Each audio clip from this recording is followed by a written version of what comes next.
Bienvenidos al nuevo podcast de Cartagena ¿Cómo vamos? El día de hoy queremos profundizar sobre el tema de educación y cómo la pandemia ha tenido efectos sobre ella. Por eso nos acompaña Liliana Puello, coordinadora de educación en el colectivo de transformación social TRAS. Buenas tardes, Liliana. Buenas tardes, Eliana. Saludos a todos. Muchísimas gracias por acompañarnos, Liliana. La pandemia encendió alarmas inmediatas sobre las repercusiones que podría tener sobre la educación. Las escuelas cerraron y enseguida empezamos a hablar de cómo se iba a afectar la matrícula, la deserción escolar, cómo iba a afectar la calidad educativa y la conectividad a las clases remotas. Ahora, ¿qué otras repercusiones de las que no estamos hablando hoy está teniendo la pandemia sobre la educación? Bueno, una de las más importantes es en cobertura y calidad de la educación de la primera infancia, o sea, de los chicos de 0 a 5 años.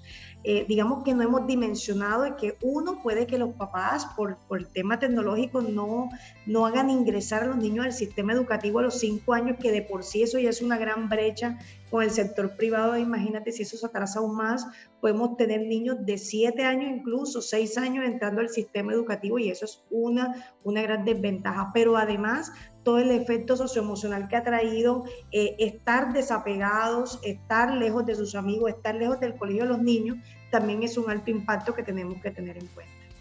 Justo pensando en los más pequeños, en esta brecha que se podría acrecentar entre lo privado y lo público, ¿qué otras consecuencias a largo plazo podríamos esperar de la pandemia sobre la educación? Bueno, mira, esto puede traer consecuencias en calidad educativa, sobre todo. Va a llegar, digamos que el año pasado fue un año bien diferente. Este año va a ser un año también un poco transitado, digamos, como difícil. Eso va a hacer que los docentes comiencen, digamos, como a plantearse qué aprendizajes dar y qué no. Va a haber hubo una priorización, de hecho, el año pasado. Esto que indica que puede haber cierto atraso o cierto desconocimiento, o no van a tener ciertas competencias los niños que son importantes para el desarrollo de su vida estudiantil. Entonces va a haber siempre los de tercero quizás no estén cumpliendo los estándares que se tienen que cumplir en tercero y así. Y eso va generando además una extraedad. O sea, si los niños entran tarde al sistema o desertan o simplemente pierden el año, eso claro genera una extraedad, porque cuando vuelven a entrar ya son de 8 años y están en quinto, 12 años y están en quinto, y así, y se terminan graduando a los 17, 18, y digamos que eso genera un impacto en el sistema importante.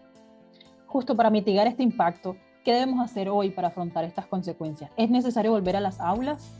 Es necesario volver a las aulas, y muy pronto. Yo creo que en otras instancias hemos dado pasos importantes. El gobierno incluso ha quitado muchas restricciones que antes había, y bueno, ya volvimos a los centros comerciales, ya volvimos a grandes, ya hay eventos de más de 50 personas.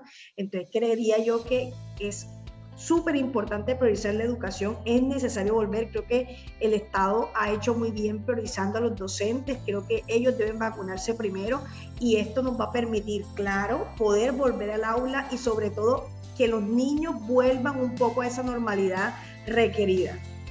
Incluso considerando los retos del sistema educativo, como lo son, o las preocupaciones principales siempre han sido la infraestructura, la dotación y la capacidad de las instituciones, ¿qué deberíamos hacer desde la administración y desde la ciudadanía para volver a clases presenciales o al modelo de alternancia?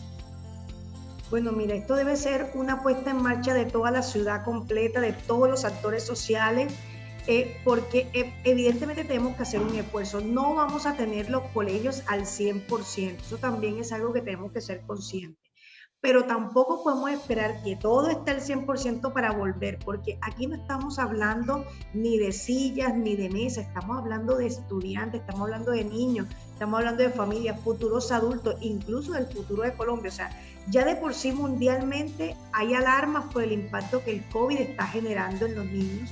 Entonces en Colombia no podemos ser insensibles ante estas necesidades de los niños y creer que no tenemos que volver. ¿Qué pasa con la infraestructura? Eso uno tenemos que resolver, las entidades públicas, las organizaciones sociales, las empresas, incluso la misma comunidad. Debemos buscar soluciones, pero hay que volver definitivamente.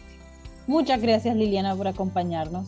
Definitivamente debemos apostar por volver a las aulas para mitigar todos los efectos que la pandemia está teniendo sobre la educación de nuestros niños, niñas y jóvenes. Y a todos los oyentes, nos escuchamos la próxima semana con más datos y análisis sobre cómo vamos.